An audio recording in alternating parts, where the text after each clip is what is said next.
Selamat sore pemirsa TVR Parlemen, berjumpa lagi dalam program TVR 17 bersama saya Dadi Ramadan. Tepat pukul 17 waktu Indonesia Barat. Kami hadirkan kepada Anda sejumlah informasi paling baru dan menarik seputar kinerja dan kegiatan DPR RI yang telah disajikan oleh redaksi TVR Parlemen. Dan pemirsa TVR Parlemen, inilah TVR 17 selengkapnya.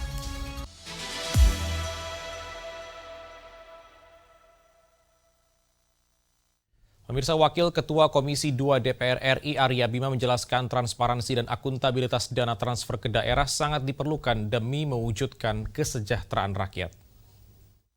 Dalam memenuhi fungsi pengawasan, Komisi 2 DPR RI lakukan kunjungan ke Kabupaten Bekasi terkait transparansi dana transfer daerah, utamanya dana alokasi umum dan dana alokasi khusus. Dana transfer daerah merupakan hal krusial bagi pembangunan daerah, sehingga dalam pengelolaannya memerlukan pengawasan ketat. Wakil Ketua Komisi 2 DPR RI Arya Bima menjelaskan, transparansi dan akuntabilitas dana transfer ke daerah sangat diperlukan demi mewujudkan kesejahteraan rakyat. Karenanya, perlu pengawasan dalam proses alokasi tersebut guna membantu daerah dalam menjalankan kewenangan desentralisasi, baik untuk sektor pendidikan, kesehatan, hingga pembangunan daerah. Kami ingin ada transparansi dan akuntabilitas dengan pelaksanaan good governance, pemerintahan tata laksana yang baik dan bersih, untuk betul-betul pemerintahan kabupaten kota ke depan itu bisa memaknai apa yang disebut dengan mandat rakyat lewat pemilihan langsung kepala daerah.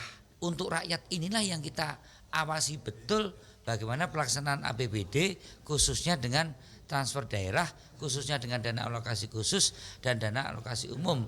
Inilah sebenarnya untuk rakyat yang 5 tahun ini harus transparan, harus berdampak pada peningkatan kesejahteraan. Kesejahteraan itu sederhana, salah satunya rakyat selalu meningkat pendapatannya, pengeluarannya menurun. Lebih lanjut, Arya Bima menambahkan, transisi pemerintahan kepala daerah saat ini menjadi awal yang baik bagi seluruh daerah untuk mengatur tata laksana dan pengelolaan dana transfer ke daerah yang benar-benar menyasar bagi kesejahteraan masyarakat. Dari Kabupaten Bekasi, Divo Rahman, TVR Parlemen, melaporkan. Selanjutnya, pemirsa, Ketua Komisi 8 DPR RI Marwanda Sopang memahami terkendalanya jadwal bimbingan manasik haji di tingkat kecamatan karena menyesuaikan pencairan anggaran berdasarkan tahun berjalan. Pelaksanaan bimbingan manasik haji di tingkat kecamatan di Provinsi Sumatera Utara mengalami kendala akibat keterbatasan waktu pasca Hari Raya Idul Fitri dengan jadwal keberangkatan kloter pertama. Menanggapi itu, Komisi 8 DPR RI akan mempertimbangkan solusi untuk mengatasi keterbatasan waktu bimbingan manasik. Ketua Komisi 8 DPR RI Marwanda Sopang memahami terkendalanya jadwal bimbingan manasik haji di tingkat kecamatan karena menyesuaikan pencairan anggaran berdasarkan tahun berjalan. Bimbingan manasik haji di tingkat kecamatan baru bisa dilaksanakan setelah Hari Raya Idul Fitri. Sementara keberangkatan kloter haji pertama tahun ini akan berangkat awal Mei, sehingga hanya tersisa sedikit waktu untuk pelaksanaan bimbingan ibadah haji sebanyak 8 kali. Tapi memang anggarannya seperti itu, nanti bisa dilakukan setelah Lebaran. Kalau setelah Lebaran itu menjadi problem karena waktunya tidak cukup, apalagi durasinya ada 8 kali. Tidak ada anggaran harus dilakukan sebelum puasa. Pergeseran tahun anggaran kita yang disebutkan dengan tahun berjalan itu memang agak bergeser. Saya kira nanti akan kita ambil keputusan bagaimana caranya supaya manasik itu tidak lagi setelah Lebaran, tapi sebelum. Kalaupun tidak ada anggaran, cara mengatasinya bagaimana? Nah, harus ada cara mengatasinya. Marwanda Sopang menambahkan, bimbingan manasik haji perlu dilakukan secara tepat dan berkualitas, terutama bagi calon jemaah haji di daerah yang belum memahami rangkaian dan tata cara perjalanan ibadah haji. Apalagi dengan adanya rencana penerapan skema murur dan tanazul, sehingga calon jemaah haji bisa menjalankan ibadah haji dengan lancar. Dari Sumatera Utara, Nuki Tampu Bolon, TVR Parlemen, melaporkan. Wakil Ketua Komisi 3 DPR RI Ahmad Syahroni menekankan pelayanan Polda Sumut kepada masyarakat harus dilakukan secara humanis. DPR RI akan terus melakukan pengawasan Polri terhadap pelayanan kepada masyarakat. Kepolisian Daerah Provinsi Sumatera Utara berhasil menurunkan angka kriminalitas pada Maret 2025. Komisi 3 DPR RI mendukung segala upaya dan kolaborasi aparat penegak hukum, baik Polda dan Kejaksaan Tinggi Sumatera Utara, dalam mencegah potensi konflik dan gangguan Kamtibmas. Wakil Ketua Komisi 3 DPR RI Ahmad Sahroni menekankan, pelayanan Polda Sumut kepada masyarakat harus dilakukan secara humanis. Penurunan angka kriminalitas atas kerjasama Polda dan Kejaksaan Tinggi dapat tercapai melalui pendekatan restoratif justice. Tingkat kriminalitas di Sumatera Utara pada Januari 2025 sebanyak 5.258. Sementara pada bulan Maret terdapat penurunan menjadi 4.199 kasus.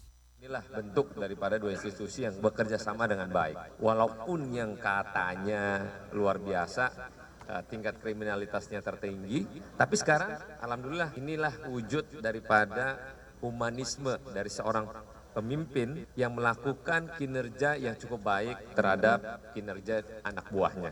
Dan inilah bentuk daripada tingkat modern sekarang, itu adalah perlu humanisme terhadap sesama. Dan saling menjaga, jangan ada slogan di Sumut no viral no justice. Tapi perlakuan terhadap masyarakat, polisi harus jemput bola. Lebih lanjut, Sahroni menyampaikan DPR RI akan terus melakukan pengawasan terhadap pelayanan kepada masyarakat, termasuk pemanfaatan fasilitas publik yang ada. Maka dari itu, renovasi sarana prasarana rumah ibadah di lingkungan Polda Sumatera Utara bisa dimanfaatkan untuk masyarakat setempat. Dari Medan, Mahir Pratama, TVR Parlemen, melaporkan. Pemirsa, Komisi 2 DPR RI berharap rancangan undang-undang kabupaten atau kota dapat memberikan landasan hukum yang kuat untuk kemandirian daerah. Dalam perkembangannya, rancangan undang-undang kabupaten atau kota perlu disesuaikan secara bertahap. Dan kami akan menghadirkan informasinya saat lagi, jangan kemana-mana, tetaplah bersama kami di TVR 17.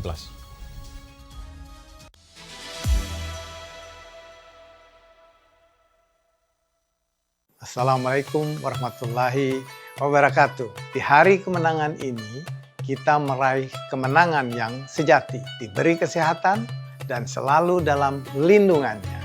Semoga Allah Subhanahu wa Ta'ala menerima amal ibadah kita di bulan Ramadan. Selamat Hari Raya Idul Fitri 1446 Hijriah. Minal aidin wal faizin. Mohon maaf lahir dan batin.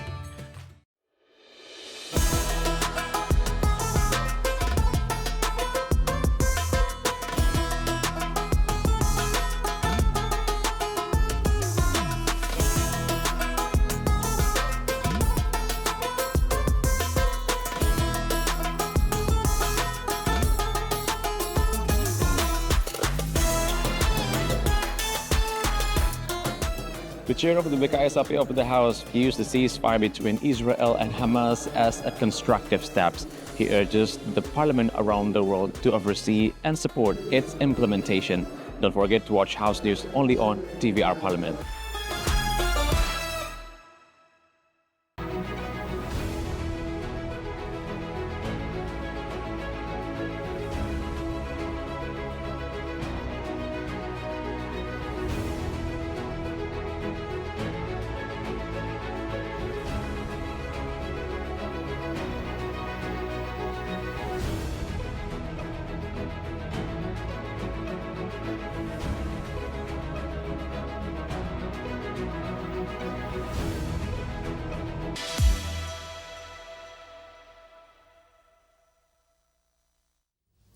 Kembali di TVR 17, pemirsa, rancangan undang-undang kabupaten atau kota diharapkan dapat menciptakan pembangunan yang berdampak pada peningkatan kesejahteraan masyarakat. Sehingga muatan undang-undang dapat menyesuaikan situasi dan kondisi masing-masing daerah. Dan kita simak liputan mendalam yang telah disajikan oleh tim redaksi TVR Parlemen dalam segmen Lensa Parlemen. Berikut ini.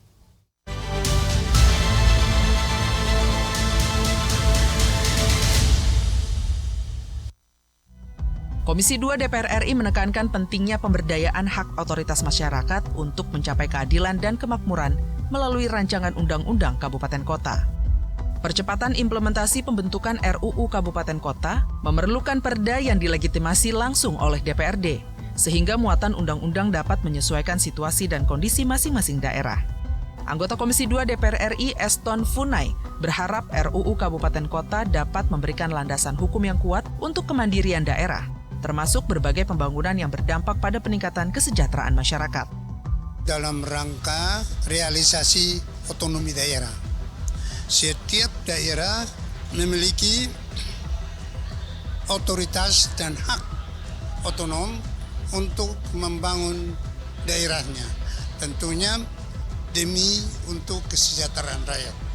Dan oleh karena itu, maka perlu sosialisasi dan penjelasan kepada rakyat banyak tentang hak dan kewajibannya sebagai warga negara. Itu yang pertama.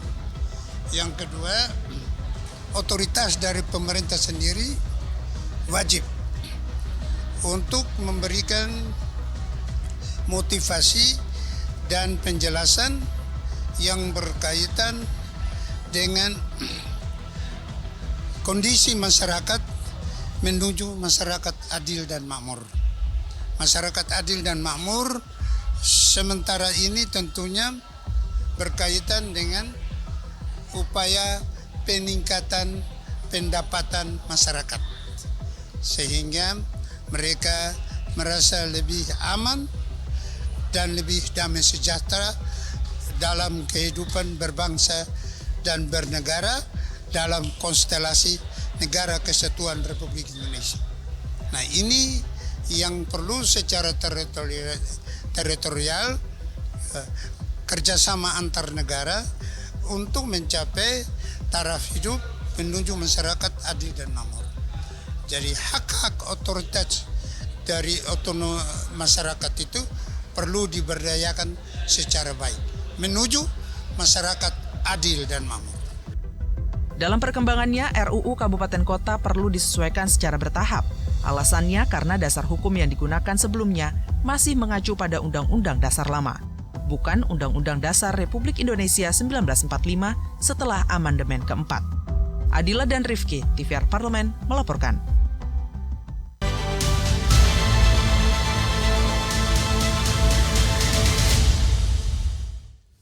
Pemirsa, sistem Cortex yang sampai hari ini belum bisa digunakan membuat pelaporan SPT tahunan pada saat ini masih menggunakan sistem yang lama. Diharapkan dengan tertundanya penggunaan Cortex pada tahun ini tidak mengganggu kualitas pengadministrasian perpajakan. Informasi selengkapnya akan kami hadirkan saat lagi, jangan kemana-mana. Tetaplah bersama kami di TVR 17.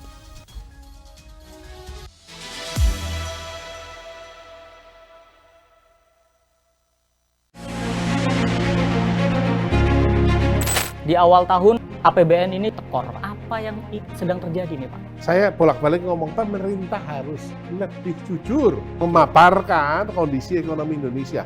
Kita tidak dalam kondisi yang baik-baik saja. Ini iklim investasi seperti ini. Kita negara yang korup harus diakui. Bapak mengakui itu, Pak? Ya kudu diakui ya. Akui, tapi saya mau tata investor luar negeri yang memandang bahwa Indonesia tidak lagi tempat yang ramah untuk investasi. Itu sudah tidak nyaman. Sudah tidak nyaman atau sudah tidak percaya terhadap pengelolaan keuangan di negara ini? Kalau itu bahaya itu. Ya. Tapi kemarin ada yang nyentil-nyentil nih Pak di sosial media, sakti juga nih DPR. Waktu DPR ke sana tiba-tiba langsung hijau lagi. Ya enggak, ekonomi biaya tinggi itu kasarnya ngomong jangan dipalaki lah. Palaki oleh yang berseragam dan pakai pistol atau dipalaki yang preman yang pakainya golok. Kelas menang ini adalah kelas yang kegencet Pak. Untuk menyelamatkannya seperti apa? Ini kan adalah penopang ekonomi Indonesia ini loh Pak. Tanda bahwa bisnis lagi susah. Itu tugasnya Danantara. Ya, kudu jelas mau investasi di mana, return-nya seperti apa, payback-nya seperti apa. Ini kudu dikelola dengan benar. Karena kalau salah mengelola Danantara, rontok Indonesia. Saya keras di sini. Hanya di TVR Parlemen.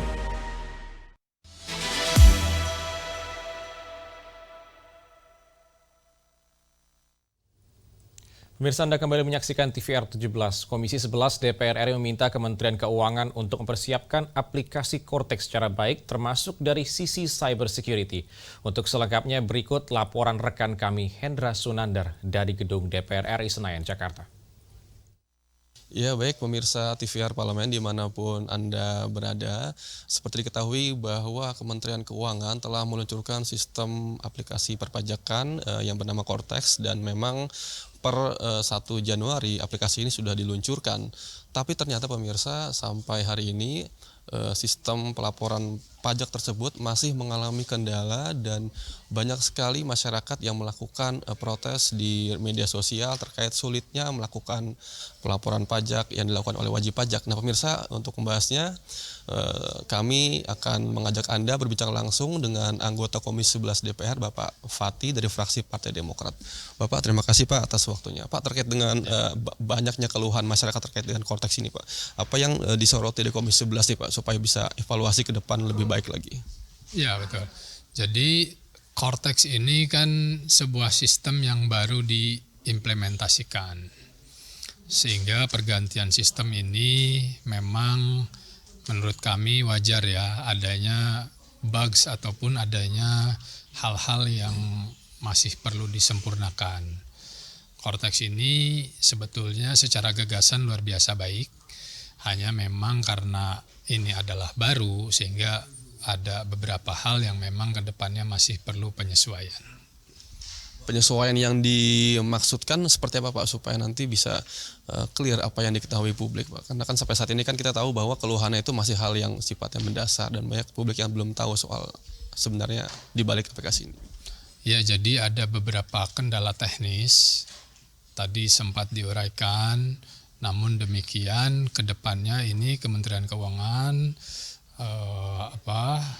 Dirjen Pajak bekerja sangat keras untuk bisa kemudian menyelesaikan dalam waktu secepat-cepatnya sehingga ke depannya terkait dengan penggunaan Kortex ini bisa dimaksimalkan kembali. Terus Pak, ini kan maksud dan tujuannya adalah untuk mempermudah proses pelaporan pajak yang sebelumnya dianggap rumit oleh publik terkait dengan misalkan laporan tahunan SPT gitu. Nah, apakah nanti ke depan dengan adanya sistem Kortex ini bisa mempermudah gitu Pak? Tentu tujuannya dibuat sistem baru Kortex ini adalah untuk mempermudah wajib pajak melakukan pelaporan sehingga terjadi otomatisasi sebetulnya. Hanya memang karena ini adalah sebuah sistem yang baru, tentu masih ada penyesuaian-penyesuaian yang sedang dilakukan. Pak, terakhir terkait dengan adanya potensi pajak baru yang saat ini kita tahu bahwa banyak sekali sumber pendapatan di sektor pajak yang sampai saat ini belum dihimpun secara baik oleh negara. Nah, ke depan ini bagaimana saran Bapak supaya bisa meningkatkan pendapatan negara melalui Kortex ini Pak? Ya, salah satunya terkait Kortex ini adalah kemudahan bagi wajib pajak untuk melakukan pelaporan pajak dan membayar pajak. Nah, karenanya untuk meningkatkan tax ratio ini penting kita memiliki sistem untuk melakukan pelaporan dan pembayaran pajak. Pak Fatih, terima kasih Pak waktunya Pak. Terima kasih.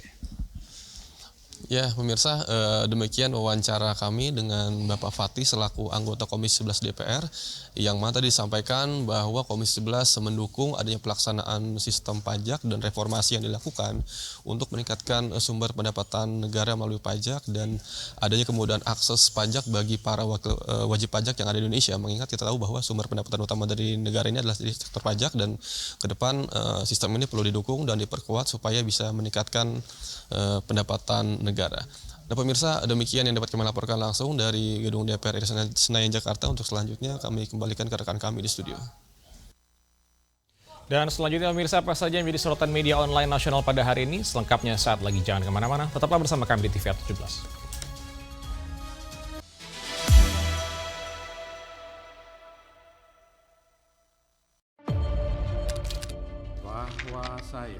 Bahwa saya demi Allah, saya bersumpah dan seadil-adilnya periode keanggotaan DPR RI hingga saat ini, yaitu terdapat 126 undang-undang yang telah selesai dibahas DPR RI. Terima kasih rekan Elisa dan juga Danida. Pemirsa,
Terima kasih Anda masih bersama kami di TVR 17. Pemirsa, kali ini kita masuk ke segmen media online nasional dan mari kita simak isu apa saja yang menjadi sorotan media serta tanggapan dari sejumlah anggota Dewan. Bersama rekan kami Elisa Purba.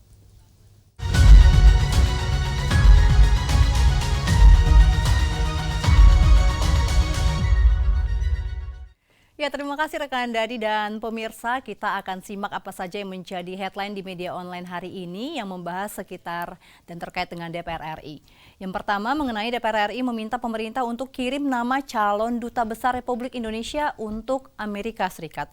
Mari kita saksikan bersama di layar kaca Anda. Di sini dapat Anda lihat bahwa ada beberapa media online yang menyoroti terkait dengan hal ini. Disebutkan Wakil Ketua Komisi 1 DPR RI, Dev Laksono, meminta pemerintah untuk mengajukan calon duta besar Republik Indonesia untuk Amerika Serikat yang nantinya akan diuji kelayakan dan kepatutannya.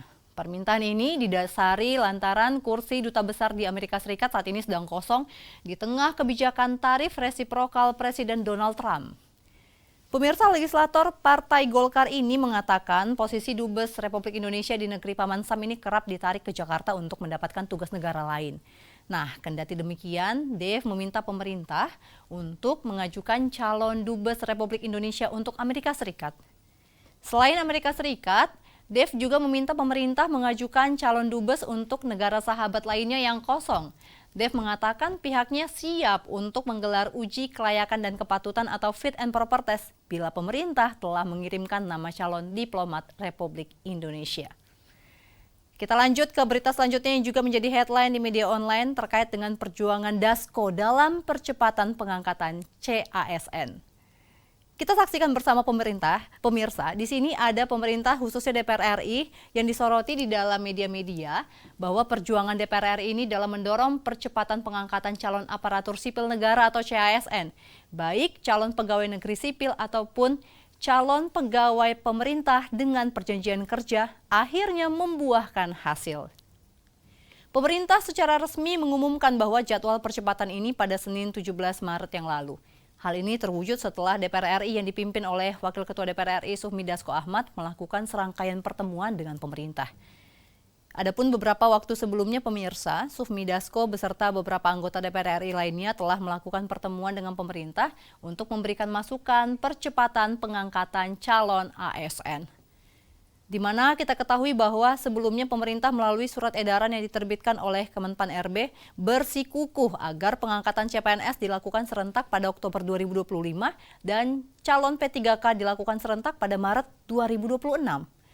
Meskipun demikian, DPR RI melalui yang dipimpin oleh Dasko meminta agar pemerintah mempercepat pendataan, melakukan simulasi-simulasi untuk kemudian bisa dipercepat pengangkatannya. Dan diketahui pemirsa berdasarkan hasil konferensi pers pemerintah yang diwakili Kemenpan RB bersama Menteri Sesnek juga telah ditetapkan bahwa pengangkatan CPNS 2024 akhirnya diselesaikan paling lambat pada Juni 2025. Sedangkan untuk pengangkatan calon P3K 2024 seluruhnya diselesaikan paling lambat pada Oktober 2025. Tentu ini menjadi kabar baik untuk kita bersama pemirsa dan itu dia tadi headline di media online pada hari ini. Yang pertama terkait dengan DPR RI meminta pemerintah untuk kirim nama calon Dubes Republik Indonesia untuk Amerika Serikat serta perjuangan Dasko dalam percepatan pengangkatan calon ASN. Sekian dan kembali ke rekan Dadi.